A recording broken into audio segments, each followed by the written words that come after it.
আমার মুখ থেকে নৃশংসতার সব সীমা ছাড়িয়ে যাওয়া রাজধানীর পল্লবীর শিশু রামিসা হত্যা মামলার বিচার এখন শেষ পর্যায়ে। 2 জুন ঢাকার আদালতে মামলার গুরুত্বপূর্ণ সাক্ষীদের সাক্ষ্য গ্রহণ শেষ হয়েছে। এর আগে কাঠগড়ায় দাঁড়িয়ে সন্তান হারানোর সেই ভয়াল বর্ণনা দেন রামিসার বাবা মা। 2 জুন কড়া নিরাপত্তায় মূল আসামি সোহেল রানা ও স্বপ্না খাতুনকে আদালতে হাজির করা হয়। শুনানির শুরুতেই এক চাঞ্চল্যকর তথ্য জানান রাষ্ট্রপক্ষের আইনজীবী আজিজুর রহমান। তিনি বলেন, মূল আসামি সোহেল রানার কিছু উদ্ভট বক্তব্য বাইরে প্রচার করে মামলার বিচার ভিন্ন খাতে নেওয়ার অপচেষ্টা চলছে। তবে আইনি প্রক্রিয়ার দৃঢ়তায় সেই চেষ্টা সফল হয়নি। এর আগে আদালতে প্রথম সাক্ষ্য দেন রামিসার মা পারভিন আক্তার। তিনি জানান, ঘটনার দিন সকালে তিনি রান্নার কাজে ব্যস্ত ছিলেন। বড় মেয়েকে বলেছিলেন ছোট বোন রামিসাকে নিয়ে এক আত্মীয়ের বাসায় যেতে। কিছুক্ষণ পর বড় মেয়ে একা ফিরে এলে রামিসাকে কোথাও খুঁজে পাওয়া যাচ্ছিল না।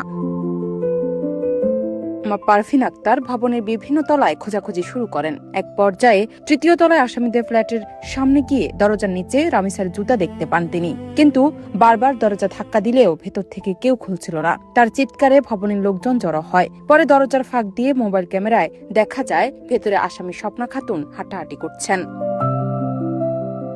স্ত্রীর ফোন পেয়ে অফিস থেকে দ্রুত বাসায় ছুটে আসেন রামিসার বাবা। সন্তানকে উদ্ধারের জন্য তিনি হাতুড়ি দিয়ে প্রতিবেশীদের সাথে নিয়ে দরজা ভাঙার চেষ্টা করেন। তখন আসামি সোহেল রানার স্ত্রী স্বপ্না খাতুন ভেতর থেকে দরজা খুলে দেন।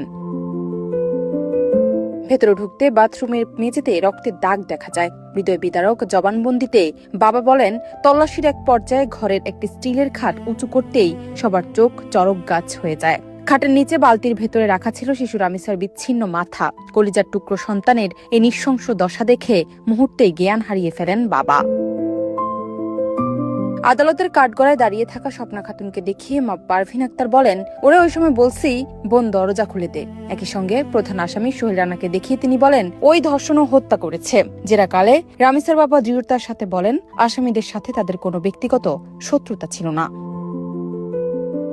মামলার বিবরণী অনুযায়ী গত 19 মে সকালে রামিসাকে কৌশলে রুমে নিয়ে ধর্ষণের পর গলা কেটে হত্যা করে সোহেল রানা।